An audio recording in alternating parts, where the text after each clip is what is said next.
جی باوجود ہم اپنے تعلیمی نظام کو استوار ہی نہیں کر سکے، نہ نظریاتی بنیادوں پر کر سکے، نہ جدید دنیا کے تقاضوں کی بنیاد پر کر سکے، نہ سائنسی ایجادات کی بنیاد پر کر سکے، نہ مارکیٹ اورینٹیشن ہمارے نظام تعلیم کے اندر آئی، ایک بے ہنگم نظام ہم چلاتے چلے گئے، جی اور شاید ہی ارشاد عارف صاحب دنیا کے کسی اور ملک میں تعلیم کے اتنے دھارے ہوں، متوازی بھی شاید نہیں، متصادم دھارے ہوں جی جو بہ رہے ہیں اور جن کا ایک دوسرے سے کوئی تعلق نہیں بنتا۔ صحیح۔ ایک ہمارے عام نظام تعلیم کا دھارا ہے، ایک دھارا ہے دینی تعلیم کا دھارا ہے، ایک جو بڑے پریویلیجڈ کلاس کا دھارا ہے، جی کوئی طرح طرح کے ناموں سے ادارے بنے ہوئے ہیں، بار کی یونیورسٹیوں سے ایفیلیٹڈ ہیں، ایک ہمارے جو سرکاری ادارے ہیں جو برس سے قسم و پرسی میں ہی چلے آ رہے ہیں، حکومتیں آتی ہیں جاتی ہیں،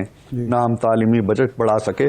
تو میں سمجھتا ہوں کہ آج بھی جب میں سینٹ کی کمیٹی جو تعلیم کی ہے اس کی سربراہی ہے میرے پاس، تو ہمارے آئے دن جب اجلاس ہوتے ہیں، اور میں نے نصاب کے حوالے سے بھی ایک اجلاس جب ہم نے بلایا تو میں نے پوچھا کہ نصاب کے خد و خال کیا ہیں۔ آپ کو معلوم ہے کہ گزشتہ حکومت میں یکساں نصاب تعلیم کا بڑا چرچا رہا، اور میں ذاتی طور پر اس کو پسند کرتا ہوں۔ جی قومی یکجہتی کے لیے، نظریاتی یکجہتی کے لیے، مستقبل کے ایک خاص نظام کے لیے ایک نظام کا ہونا، تعلیم کا ہونا کسی حد تک بہت ضروری ہے۔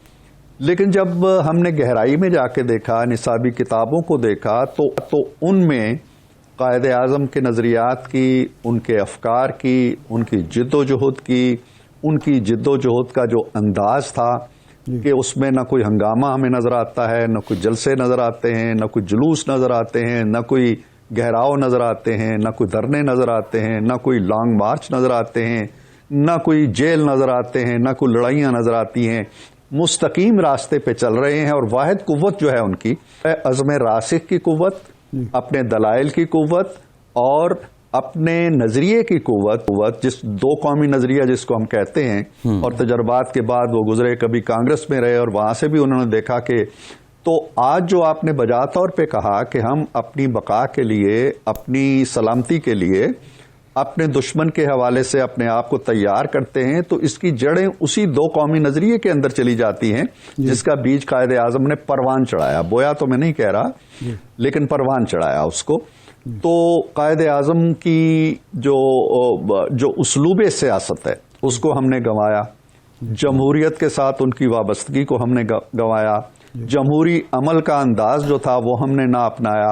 انہوں نے فوج کو تلقین کی، انہوں نے وکلاء کو تلقین کی، انہوں نے صنعتکاروں کو تلقین کی، انہوں نے بیوروکریسی کو تلقین کی، انہوں نے سیاستدانوں کو تلقین کی۔ جی لیکن یہ تلقینات جو ہیں یا جو خطبات ہیں وہ بس خطبات ہی رہ گئے، عمل کے سانچے میں نہیں ڈال سکے۔ عرفان صاحب، یہ قائد اعظم کا جو تعلیمات ہیں، افکار ہیں، ان کا ایک احاطہ آپ نے کیا۔ اس وقت جو صورتحال ہے، قائد اعظم قانون کی حکمرانی، آئین کی حاکمیت اور بالادستی کے قائل تھے، جمہوری اصولوں کی پاسداری ان کی زندگی میں رہی، انہوں نے کبھی انحراف ادھر ادھر نہیں ہوئے، بالکل ایک غلام ہندوستان میں بھی وہ جمہوری اصولوں کی پاسداری کرتے تھے۔ اس وقت جو افراتفری ہے وہ اسی بنیاد پر ہے، ایک حکومت اور اپوزیشن کے درمیان ایک شدید قسم کی چپکلش ہے، تناؤ ہے، تصادم ہے، محاذ آرائی ہے، مذاکرات کی میز پر دونوں بیٹھنے کے لیے تیار نہیں ہیں۔ اب اس کا حل جو ہے، ایک فریق یہ پیش کرتا ہے کہ یہ عام انتخابات کرا دیے جائیں، عوام کو یہ موقع دیا جائے کہ مستقبل میں حکمرانی کا حق کس کے پاس ہے اور ملک کس نے چلانا ہے۔ حکومت ہے جو کہتی ہے جی ہم مدت پوری کریں گے، خواہ معاشی طور پر، سیاسی طور پر جتنا عدم استحکام بڑھ سکتا ہے۔ اس کا حل کیا ہے آپ سمجھتے ہیں، ایک تجزیہ کار کے طور پر، ایک دانشور کے طور پر، کہ اس سے نکلنا کیسے ہے، اور سیاست جو بند گلی میں کھڑی ہوئی ہے اس سے کیسے نکلنا ہے؟ آپ مسلم لیگ سے وابستہ ہیں لیکن ایک دانشور بھی ہیں، یعنی مسلم لیگ کے پاس بھی اس کا کیا متبادل حل ہے؟ دیکھیے ارشاد عارف صاحب، آپ نے خود ہی ایک نقطہ پیش کیا ہے اور وہ بڑا اہم ہے کہ اگر ہم قائد اعظم سے رہنمائی لینا چاہتے ہیں، آج ان کا دن ہے اور ان کو یاد ہم کر رہے ہیں، تو کیا قائد اعظم نے کسی موڑ پر بھی اپنے دروازے بند کیے مذاکرات کے لیے، مکالمے کے لیے، اپنے دریچے بند کر دیے اور کہا جی کہ میں انگریز سے بات نہیں کروں گا چاہے کٹ مروں، یا میں برہمنوں سے بات نہیں کروں گا چاہے میں کٹ مروں؟ یہ نہیں ہوا ہے۔ تو جو پاکستان کے حصول کی جد و جہد ہے، اس جد و جہد کے اندر سب سے زیادہ عنصر جو تھا وہ مذاکرات کا تھا، مکالمے کا تھا، گفتگو کا تھا، اور اسی کے ذریعے سے اتنی بڑی جد و جہد قائد اعظم نے بپا کی کہ جو میں کل ہی ایک فنکشن میں کہہ رہا تھا کہ بہت سے سیاستدان ایسے ہوتے ہیں جو تاریخ کا دائرہ بدلتے ہیں۔ ارشاد صاحب، میرے ذہن میں ایک سوال آ رہا ہے، قائد اعظم کی ہم بات کر رہے تھے، موجودہ حالات کی بھی آپ نے بات کی ہے، اسلامی جمہوری فلاحی ریاست یا ملک قائد اعظم دیکھنا چاہتے تھے اس پاکستان کو۔ ہمارے یہاں ایک بہت بڑی ڈیبیٹ ہے، ہمارے آئین کی بات کریں، بہت سے لوگوں کا تو یہ کہنا ہے کہ سیاست کا اور مذہب کا کوئی تعلق نہیں ہے، اور ریاست کا اور مذہب کا کوئی تعلق نہیں ہے۔ ہم جب آئین اپنا اسلامی آئین کہتے ہیں، ملک کا نام اسلامی جمہوریہ پاکستان ہے، تو یہ جو آپ نظریات کی جنگ کی بات کر رہے تھے، یہ کب امنڈ آئی؟ یہ شروع سے ہی چل رہی ہے؟ دیکھیں، جب یہ دو قومی نظریے کی بحث چل رہی تھی تو ایک طبقہ ایسا تھا جو کہتے تھے کہ نہیں جناب، دو قومی نظریہ نہیں ہے، یہاں ایک قوم بستی ہے، یہ ہندو مسلم سب ایک قوم ہیں، ہندوستانی قوم ہے، ٹھیک ہے نا۔ نظریہ قومیت جو تھا وہ بھی تو موجود تھا نا۔ تو قائد اعظم نے اقبال کے افکار کی روشنی میں یہ تصور دیا کہ مسلمان جو ہیں ایک الگ قوم ہیں، یہ ہندوستانی قوم نہیں ہے، اپنے مذہب کی بنیاد پر، اپنے رسوم و رواج کی بنیاد پر، اپنے کلچر کی بنیاد پر، اپنے ہیروز کی بنیاد پر، اپنے رہن سہن کی بنیاد پر، اپنے کھانے پینے کی بنیاد پر یہ ہندو سے الگ قوم ہیں۔ جی، اس میں مذہب بھی ہے، اس میں ثقافت بھی ہے، اس میں باقی تمام جو چیزیں ہیں وہ شامل ہیں کہ یہ ایک الگ قوم ہے۔ تو پاکستان بننے کے بعد کوئی شخص اگر یہ دعویٰ کرے کہ جی مذہب جو ہے وہ ریاست سے الگ کر دیا جائے یا سیاست سے الگ کر دیا جائے، تو یہ قائد اعظم کے اور اقبال کے افکار کی نفی ہے۔ ہم پاکستانی قوم ہیں، لیکن پاکستان کا تشخص جو ہے، اسلام کے بغیر پاکستان کا وجود ہی برقرار نہیں رہتا، اس کا وجود کا جواز ہی ختم ہو جاتا ہے۔ پھر ہمیں ہندوستان میں کیا مشکل درپیش تھی اگر مذہب کوئی ایشو ہی نہیں تھا؟ اب جو مسلمان وہاں رہتے ہیں ہندوستان میں، وہ تو ہندوستانی ہے نا، وہ کس چیز کی سزا بھگتتے ہیں؟ ابھی یہ کل پرسوں جو واقعہ ہوا ہے، ایک شخص نے علامہ اقبال کی ایک نظم پڑھ دی، اسکول ٹیچر نے، لب پہ آتی ہے دعا بن کے تمنا میری۔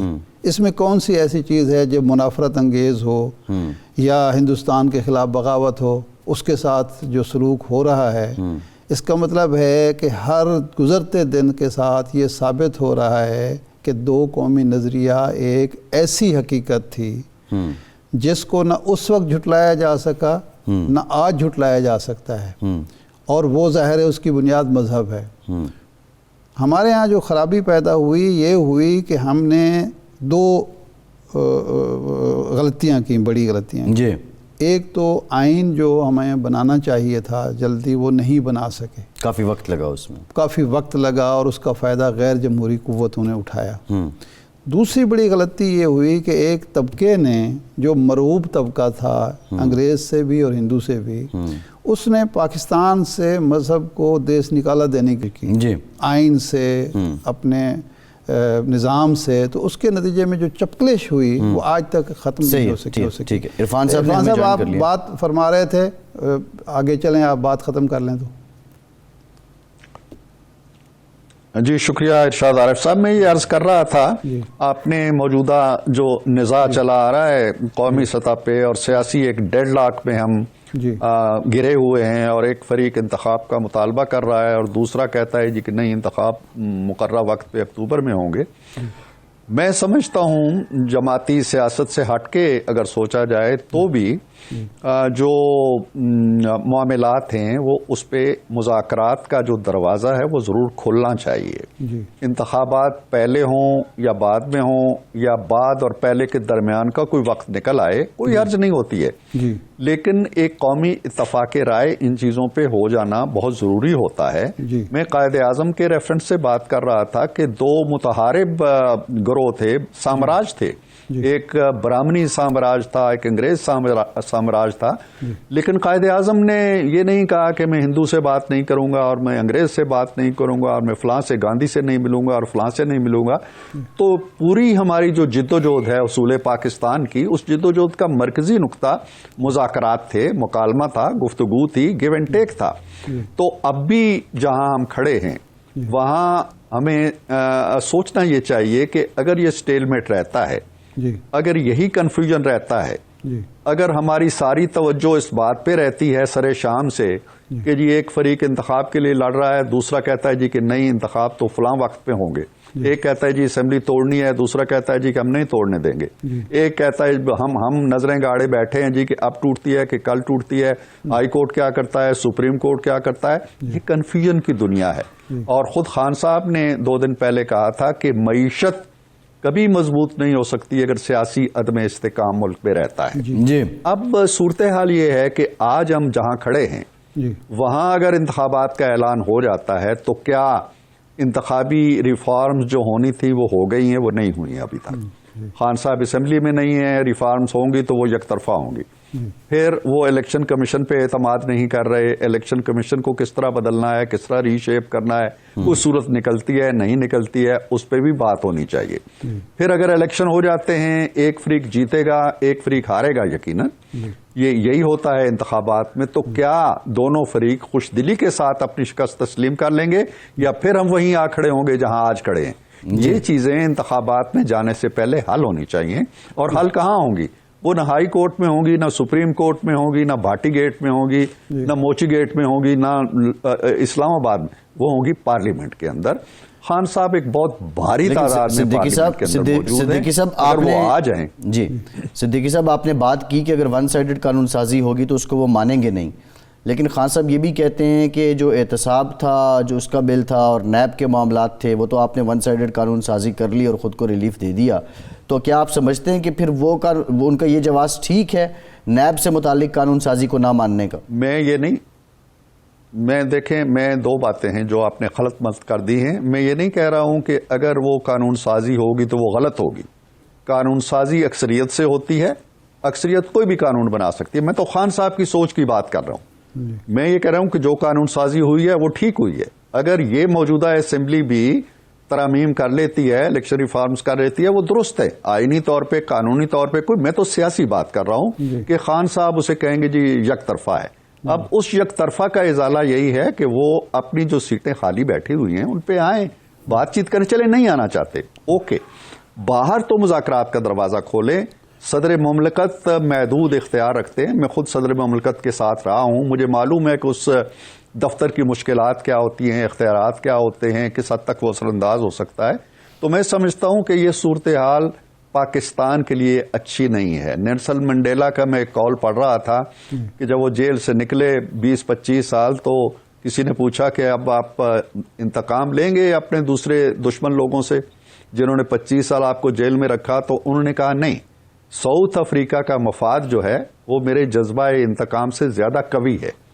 تو ہمیں دونوں فریقوں کو یہ سوچنا چاہیے کہ پاکستان کا جو مفاد ہے وہ پی ٹی آئی کے اقتدار سے بھی قوی ہے اور پی ایم ایل این کے اقتدار سے بھی قوی ہے. یہ سوچ نہیں آئے گی تو پھر مسائل رہیں گے. عرفان صاحب, آپ نے بڑی اچھی بات کی, لیکن پرابلم یہی ہے کہ ہماری جو سیاسی قوتیں ہیں وہ از خود, میں اگر یہ بات کہوں تو مبالغہ نہیں ہوگا اور مجھے میری معذرت قبول کر لیجئے کہ صلاحیت ہی نظر نہیں آتی کہ یہ میز پر بیٹھ کر از خود معاملات طے کر سکیں.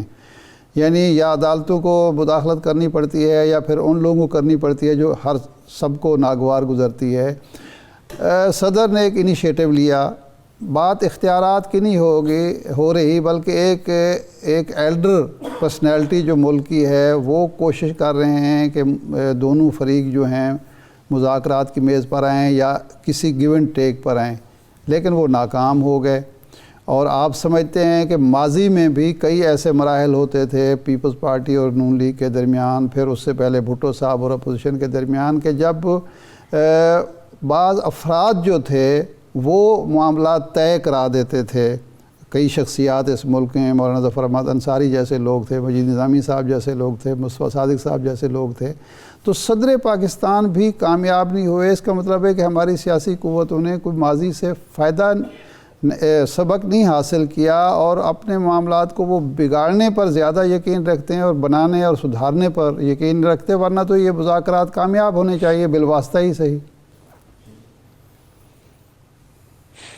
دیکھیے ارشاد عارف صاحب، میں کوشش کرتا ہوں، پارلیمنٹ کے اندر بھی یہی کوشش کرتا ہوں کہ بات جو ہے وہ تلخ الفاظ کے اندر نہ کہی جائے، لیکن میں باوجود آپ سے اختلاف کر رہا ہوں۔ جی، میں نہیں سمجھتا ہوں کہ سیاستدانوں نے کبھی معاملات خوش اسلوبی سے طے نہیں کیے۔ ہماری ماضی کی تاریخ جو ہے وہ سیاستدانوں کے باہمی مذاکرات سے، تعلقات سے، معاملات کی افہام و تفہیم سے بھری پڑی ہے۔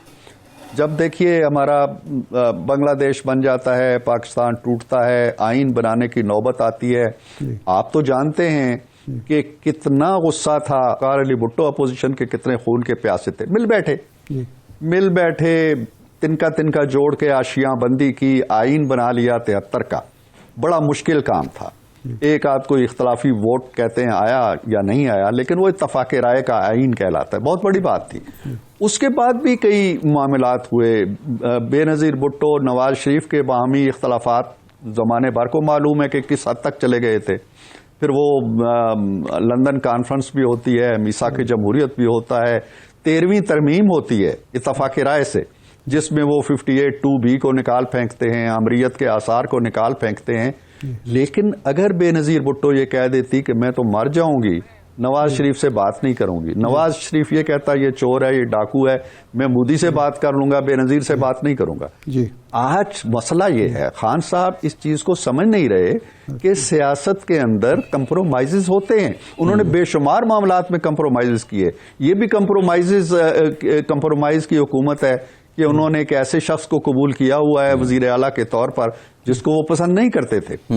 تو یہ کمپرومائز بھی کر لیں، کھلے دل سے کہہ دیں کہ بھئی میں مذاکرات کے لیے تیار ہوں، ریفارمز ہونی چاہیے، الیکشن کمیشن کے بارے میں، بریک کے بعد الیکٹرانک مشین کے بارے میں۔ جی صدیقی صاحب، قطع کلامی کی معافی، گفتگو کا سلسلہ یہیں سے جوڑیں گے، ہمارے ساتھ رہیے۔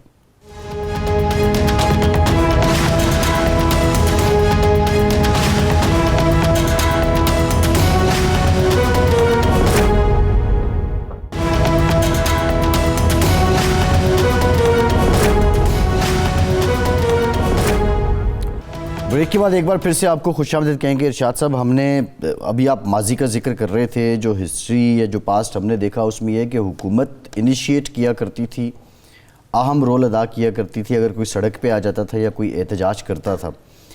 اب یہ بالواسطہ مذاکرات کی حد تک کیوں پہنچ چکے ہیں ہم؟ کیا اگر عمران خان بات نہیں مانتے، اور کیا ان کے پاس کسی وفاقی وزراء کا کوئی وفد آیا ہے یا کوئی لیڈر آیا ہے ڈائریکٹلی جس نے ان کو انگیج کرنے کی کوشش کی ہو، تو شاہ صاحب آپ کیا سمجھتے ہیں یہ حکومت یہاں انیشیٹ ہی نہیں کر پائی اور اب اس کو یہ بھگتنا پڑ رہا ہے؟ دیکھیں، یہ جو بالواسطہ مذاکرات ہوتے ہیں اس میں کوئی قباحت نہیں ہوتی۔ جب فریقین کے درمیان مسٹرسٹ ہو بہت زیادہ تو بالواسطہ مذاکرات ہوتے ہیں اور عموماً کامیاب ہو جاتے ہیں۔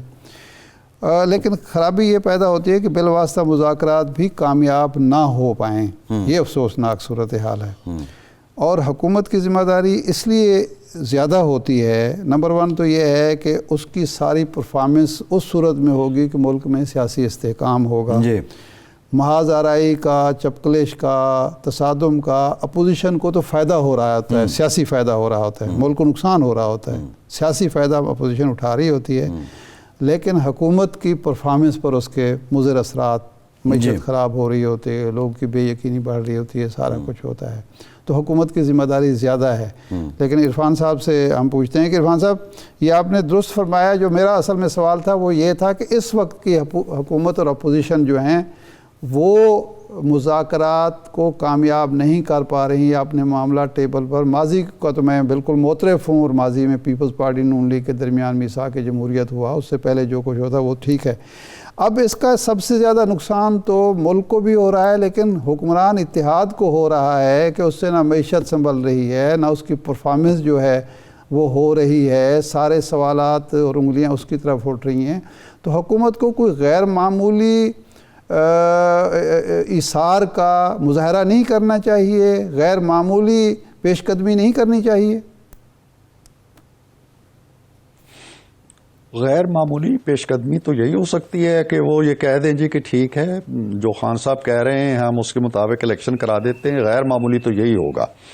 لیکن پھر آئندہ کے لیے آپ ایک اصول وضع کر لیں سیاست کے اندر کہ کوئی کیسی بھی حکومت ہو، اب اس وقت جو حکومت ہے پی ڈی ایم کی جو جماعتیں ہیں، اگر 2018 کے الیکشن دیکھیں، اس کی ریگنگ چھوڑ دیں، اس کا آر ٹی ایس چھوڑ دیں، 67% ووٹ یہ لے کے بیٹھے ہوئے ہیں، 33% خان صاحب کے پاس تھے جس کی بنیاد پہ انہوں نے حکومت بنائی۔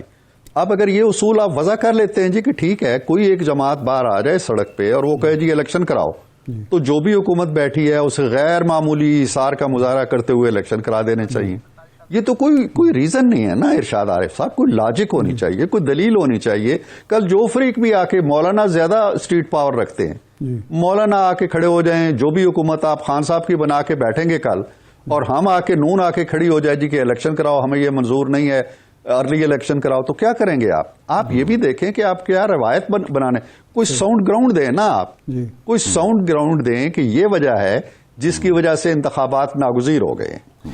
اگر آپ کہتے ہیں جی کہ اکانومی کمزور ہو رہی ہے تو میری بات سن لیں پوری، اگر اکانومی وجہ ہے تو اکانومی مزید ڈوبے گی۔ آپ میری بات نوٹ کر لیں کہ اگر آج آپ الیکشن کی طرف جاتے ہیں اور 3 مہینے کے لیے کسی اے بی سی کو نگران وزیر اعظم بنا دیتے ہیں تو 1.5 مہینے کے اندر آپ دیوالیہ ہو جائیں گے۔ نہ ان کے ساتھ کسی نے بات کرنی ہے، نہ آئی ایم ایف نے اس کو منہ لگانا ہے، نہ کسی باہر کے ملک نے کوئی پیسہ دینا ہے۔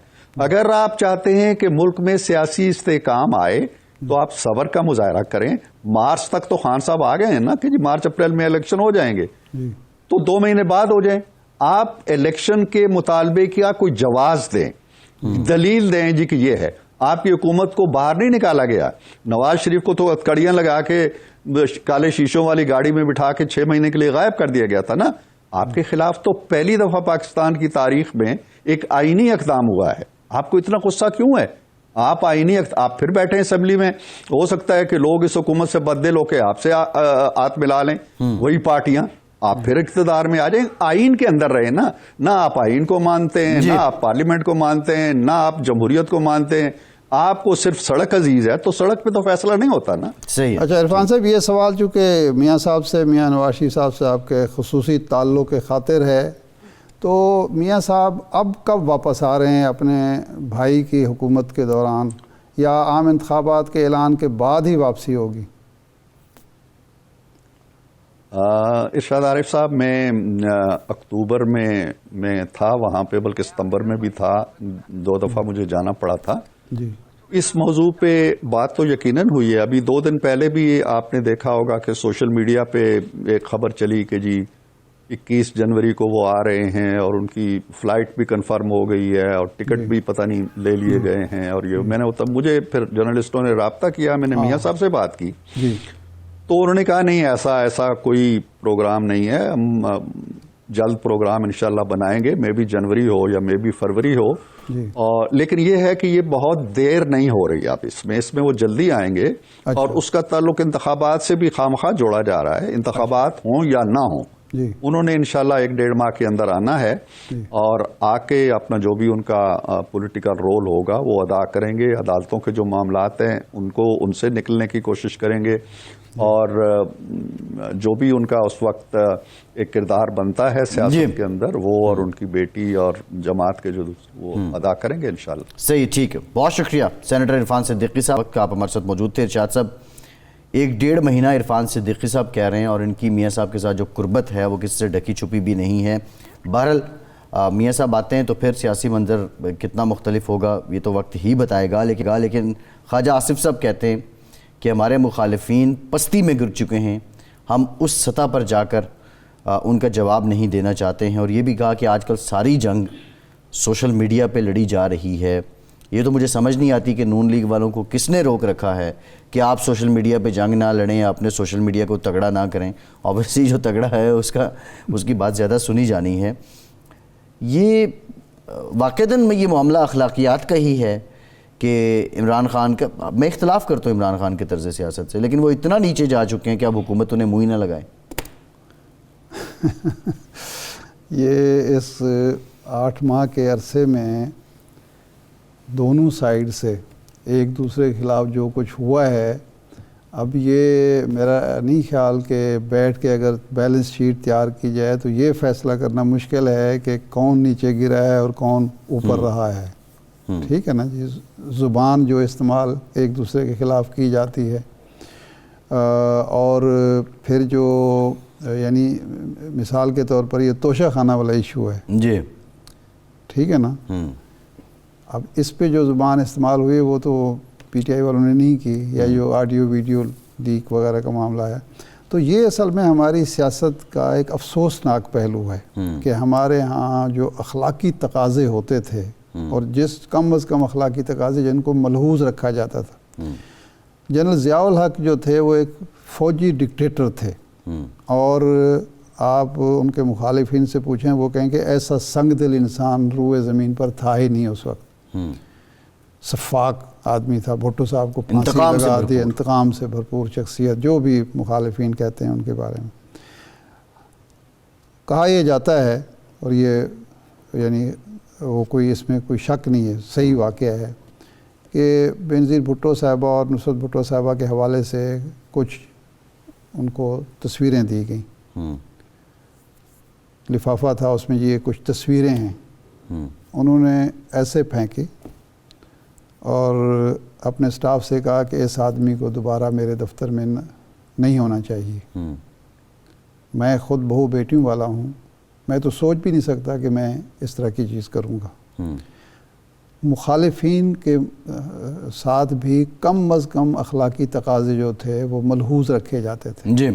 لیکن اب وہ کوئی کسی کے بارے میں آپ نہیں کہہ سکتے کہ یعنی یہ جو متحرک سیاسی جماعتیں ہیں کوئی بخشنے کے لیے تیار نہیں ہے, اور کوئی لیول ہے ہی نہیں کہ جی یہ ہے اس سے نیچے ہم نہیں جائیں گے. کوئی نہیں اس کے لیے تیار نہیں. اچھا, سیاستدان یہ سوچنے کے لیے تیار نہیں ہیں کہ وہ کروڑوں لوگوں کے رول ماڈل ہوتے ہیں جی. ان کی زبان, ان کا عمل, ان کا طرز کلام, اور وہ سارا کچھ لوگ سیکھ رہے ہوتے ہیں. لوگ اس کو ایڈیلائز کر رہے ہوتے ہیں, وہ اپنا رہے ہوتے ہیں. وہ جو لیڈر زبان بول رہا ہوتا ہے وہ بھی وہی زبان بولنے کی کوشش کرتے ہیں. بالکل ایسے. بھٹو صاحب نے وہ ایک 2 شلوار قمیض پہنا جس کی قمیض میں 2 جیبیں تھیں, دونوں سائیڈ جیبیں تھیں. وہ ایک سٹائل بن گیا, فیشن بن گیا. یہ ان کا hair style even Nawaz Sharif صاحب نے وہ ایک سرخ مفلر جو ہے پہننا شروع کیا جی. تو وہ سرخ مفلر شہر میں ملنا بند ہو گئے, لوگوں نے شروع کر دیا. عمران خان نے چپل پہننا شروع کی تو وہ کپتان چپل مشہور ہو گئی. تو اب لیڈران کرام کو, لیڈرز کو یہ سوچنا چاہیے کہ الفاظ کا استعمال جو ہے انہیں کس حد تک محتاط رہنا چاہیے تاکہ نوجوان نسل جو ہے وہ عامیانہ لفظ نہ بولیں.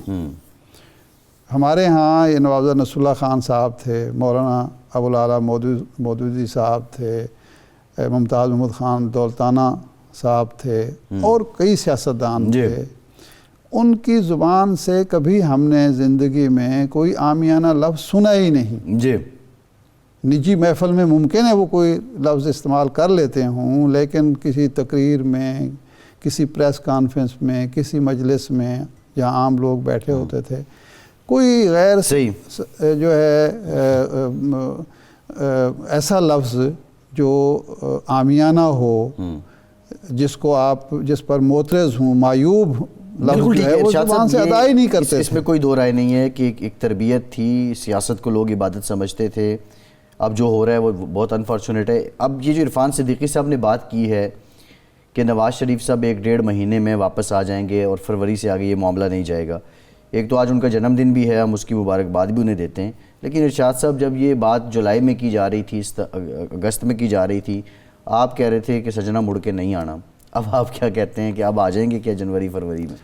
میری جو اطلاع ظاہر عرفان صاحب کی تو باقاعدہ ایک ان سے بات کر کے انہوں نے بات کی ہے، وہ زیادہ مستند ہے، لیکن میرا اپنا خیال یہ ہے یا اطلاع یہ ہے کہ جب تک عام انتخابات کا اعلان نہیں ہوتا میاں صاحب شاید نہ آئیں۔ اس سے انہیں سیاسی نقصان نہیں ہو رہا؟ اعلان مریم صاحبہ کو شاید پہلے بھیج دیں، وہ نہیں، میاں صاحب کی تو غیر موجودگی میں جماعت کو آرگنائزیشن اور دیگر معاملات اس طرح تو نہیں ہیں جو میاں صاحب کی موجودگی میں ہو سکتے ہیں۔ نہیں، دیکھیں میاں صاحب کی کوئی گرفت تو کمزور نہیں پڑی جماعت پر، ہاں اب بھی جو معاملات ہیں وہ میاں صاحب چلا رہے ہیں نا۔ یہاں پورے ملک میں یہ جو ساری ڈیلنگ ویلنگ ہوئی ہے یہ انہوں نے کی ہے، وزیر خزانہ انہوں نے بدل دیا، حالانکہ شہباز صاحب چاہتے تھے اور بہت سارے لوگ چاہتے تھے کہ وہ چلتے رہیں۔ جی، شاہد خاقان عباسی صاحب نے کہا کہ مفتاح صاحب چلتے رہیں، لیکن وہ انہوں نے نہیں چلنے دی، ٹھیک ہے، تو اب بھی وہی چلا رہے ہیں۔ ایک بریک لیتے ہیں اور بریک کے بعد جو پنجاب میں ہو رہا ہے اور پنجاب میں تبدیلی کی بات ہو رہی ہے اور پی ٹی آئی یہ کہہ رہی ہے کہ 11 جنوری سے پہلے ہم اعتماد کا ووٹ لے لیں گے، اس پہ بات کریں گے، ہمارے ساتھ رہیے۔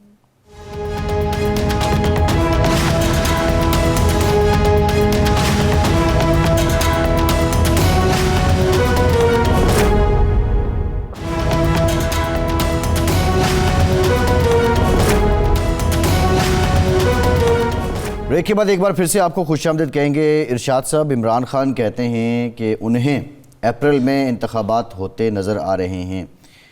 اب یہ سٹیٹمنٹ جسٹ سٹیٹمنٹ یا کسی انڈرسٹینڈنگ کا نتیجہ ہے، یا عمران خان اس لیے پر امید ہیں کہ ساتھ انہوں نے یہ بھی کہا کہ یقین ہے کہ پرویز الہی اسمبلی توڑ دیں گے، یا اس لیے پر امید ہیں کہ اب جو حالات چل نکلے ہیں اور وہ اعتماد کا ووٹ لے لیں گے اور پھر ان کے پاس کوئی جواز نہیں بچے گا کہ وہ اسمبلی نہ توڑ سکیں؟ دیکھیں، دو چیزیں ہیں جو حوصلہ دیتی ہیں عمران خان صاحب کو۔ ایک تو یہ بات تو ہمیں مان لینا چاہیے کہ 8 ماہ میں عمران خان نے اپنے کارکن کو مایوس نہیں ہونے دیا، تو ایکٹیو رکھا ہے، ایک دن بھی یہ تاثر نہیں ملا کہ اگلے ماہ الیکشن نہیں ہو رہے، نتھنگ ٹو ڈو، کچھ بھی نہیں ہے، ٹھیک ہے نا۔ اچھا، اب 8 ماہ انہیں نکال لیے، باقی 8 ماہ رہ گئے۔ خیال یہ تھا کہ پہلے 3 ماہ میں ہی خان صاحب کو تھکا دیا جائے گا اور خان صاحب کو جیل بھجوا دیا جائے گا، نااہل کر دیا جائے گا، کارکن پارٹی ٹوٹ جائے گی، 3 حصے ہو جائے گا، وہ کچھ بھی نہیں ہو سکا۔ اب اور خان صاحب یہ بھی ہے کہ 1.5-2 مہینے 3 مہینے کی ڈیٹ دیتے ہیں اور وہ وہاں تک پہنچا دیتے ہیں لوگوں۔ لیکن دوسرا یہ ہے کہ جو حالات بن رہے ہیں، اگر اسمبلیاں تحلیل ہوتی ہیں، کیونکہ پہلے مارچ کا وہ کہہ رہے تھے، تو ظاہر اپریل کی پھر ڈیٹ بنتی ہے، جنوری میں اگر تحلیل ہو تو اپریل میں ہو جائیں گے۔ لیکن جو معیشت کی حالت ہے اور سیاسی عدم استحکام کی وجہ سے جو دیگر مسائل سر اٹھا رہے ہیں، اس کی وجہ سے کہیں نہ کہیں ریاست کی جو ادارے ہیں، کہیں نہ کہیں یہ سوچ موجود تو ہو سکتی ہے کہ اگر یہی مسئلے کا حل ہے تو یہ بھی آزما کے دیکھ لیا جائے، کیونکہ اب تک جو بھی نسخے آزمائے گئے ہیں 8 ماہ میں وہ کارگر نہیں ثابت ہوئے۔ اچھا، کہا یہ جاتا ہے کہ جب نگران حکومت قائم ہو جائے گی تو مزید ہو جائے گا، اور پہلی بات تو یہ ہے کہ میں اس سے اتفاق نہیں کرتا۔ ماضی میں ایک غلام اسحاق خان کی حکومت تھی جس نے بہت بڑا پیکیج لیا تھا IMF سے، محبوب الحق صاحب وزیر خزانہ تھے، وہ انٹرم گورنمنٹ تھی۔ پھر معین قریشی صاحب کی انٹرم گورنمنٹ کے دور میں بھی ایک پیکیج لیا گیا تھا، تو وہ ہو جاتا ہے، کوئی ایسی بات نہیں ہے۔ حکومت ہوتی ہے، پاکستان کی حکومت ہوتی ہے۔ لیکن دیکھیں، اب یا تو 8 مہینے کا کوئی روڈ میپ ہو کہ اچھا جی پچھلے 8 مہینے میں کچھ نہیں ہوا، اگلے 8 مہینے میں ہو جائے گا، وہ تو نہیں ہے، ابھی تک کچھ نہیں ہے۔ تو 3 مہینے کے بعد اگر الیکشن ہو جاتے ہیں اور ایک نئی حکومت آتی ہے تو رے آف ہوپ ہے کہ نئی حکومت خواہ عمران خان کی آئے، خواہ شہباز شریف صاحب کی آئے، وہ ایک نئے جوش جذبے سے آئے گی، عوام کا مینڈیٹ ہوگا اور اس بے یقینی کا خاتمہ کرے گی۔ تو اس لیے لوگ سمجھتے ہیں کہ ٹھیک ہے جی یہ آپشن بھی آزما لیا جائے، لیکن کوئی انفارمیشن نہیں ہے۔ خان صاحب کو اگر کوئی یقین دہانی کرائی گئی ہے تو ہمیں میرا خیال کوئی یقین دہانی نہیں ہے۔ بہرحال وہ جسٹ دیکھیں، خان صاحب کا ایک اور بھی تو سٹائل ہے نا، انہوں نے روز ایکٹیو تو رکھنا ہے لوگوں کو نا۔ بالکل، اس میں یہ کریڈٹ تو عمران خان کو جاتا ہے، اسمبلی تحلیل ہو یا نہ ہو، اگلے 3 مہینے کا وہ منجن آپ کہہ لیں کہ عمران خان کے پاس آ چکا ہے جس پہ انہوں نے اپنے کارکن کو ایکٹیو رکھنا ہے. خیر سیاست میں ہوتا بھی اسی طرح. ایک اور معاملہ ہے ارشاد صاحب, جی حسنین بہادر دریشک صاحب جو فوڈ منسٹر پنجاب کے ہیں اور انرجی کے بھی منسٹر ہیں, انہوں نے استعفیٰ دے دیا. پھر آج خبر آئی کہ ان کا استعفیٰ پرویز الہی صاحب نے منظور نہیں کیا اور یہ بھی کہا کہ یہ ہماری کابینہ کے بڑے قابل ممبر ہیں. کہانی کیا ہے, حسنین بہادر دریشک نے استعفیٰ کیوں دیا؟ اچھا, حسنین بہادر دریشک جو ہیں وہ کوئی جذباتی قسم کے نوجوان نہیں ہیں. وہ پرویز الہی صاحب کے ساتھ 2002 سے 7 تک 5 سال تک وزیر خزانہ رہے ہیں, اور اس دور میں ایک NFC ایوارڈ آیا تھا جو انہوں نے بڑا پنجاب کا مقدمہ لڑا تھا اور بہت ساری مراحت حاصل کی تھیں. وہ پنجاب کے نقطہ نظر سے بہترین NFC ایوارڈ تھا. جی. اور چودھری برادران کے, چودھری خاندان کے, ان کے خاندان سے تعلقات بھی دیرینہ تعلقات ہیں. فوڈ اتھارٹی کے قانون میں کوئی ترمیم ہو رہی تھی, جی, کوئی بل آ رہا تھا. حسنین بہادر دریشک نے اس میں کچھ ترامیم پیش کی اور جو لا منسٹری یا حکومت کی طرف سے, پرویز الہی صاحب کی طرف سے اس میں چیزیں لائی جا رہی تھیں, ان سے اختلاف کیا ایک دو چیزوں سے. جی. کہ انہوں نے کہا جی نہیں, یہ جو میری وزارت کی فوڈ منسٹری کی جو ان پٹ ہے وہ اس سے مختلف ہے اور یہ میری شامل ہونی چاہیے. جب کیبنٹ میں وہ پیش ہوا بل تو اس میں وہ چیزیں تھی نہیں. اچھا, یعنی ڈاج کیا گیا. حسنین بہادر نے کہا کہ میری منسٹری ہے, اس میں میری سفارشات شامل نہیں ہیں. تو اول تو یہ ہے کہ یہ نہیں ہو سکتا. اگر آپ نے منظور کرنا ہے تو پھر میں اپنا ایک اختلافی نوٹ دوں گا. جی. اور وہ کیبنٹ کے منٹس میں بھی آنا چاہیے اور منسٹری کی سطح پر بھی اس کو لکھا جانا چاہیے کہ یہ فلاں شقیں جو ہیں وہ میرے لیے قابل قبول نہیں ہیں اور اس کو اس طرح سے کیا جا سکتا ہے. اس پہ تھوڑی وزیر اعلیٰ کے ساتھ, چونکہ وزیر اعلیٰ صاحب کو, پرویز الہی صاحب کو یہ پتہ ہے کہ میں ان کا بزرگ ہوں, دیرینہ تعلقات ہیں, تو یہ میری بات کیسے ٹال سکتے ہیں, لیکن وہ اڑ گئے. تو انہوں نے, جو مجھے اطلاع ملی کہیں سے, وہ یہ ہے کہ انہوں نے کہا, جس طرح وہ پدرانہ انداز میں بات کی تھی کہ دیکھو پھر اس کا مطلب ہے میں اگلی دفعہ تمہیں اجلاس میں نہ بلاؤں. اس نے کہا جی بالکل نہ بلائیں, میں استعفیٰ دے رہا ہوں, جب میں منسٹری نہیں ہوں گا تو میں اجلاس میں کیسے آؤں گا. اور اٹھ کھڑے ہوئے. تو ایک دو لوگوں نے روکا ہوگا لازمی ہوا, لیکن نہیں روکے اور انہوں نے آ کے استعفیٰ بھیج دیا. تو میرا خیال ہے اب وہ معاملہ پیچ اپ ہو گیا. ویسے حسنین بہادر دریشک بہت سوچ سمجھ کے بولتے ہیں اور بڑا پہلے سنتے ہیں, پھر اس کے بعد سوچ سمجھ کے ناپ تول کے. بہرحال یہ معاملہ ان کا حل ہو گیا. ارشاد صاحب پروگرام ختم ہو گیا. بہت شکریہ آپ کا. آج کے پروگرام سے اتنے ہی, اجازت دیجیے.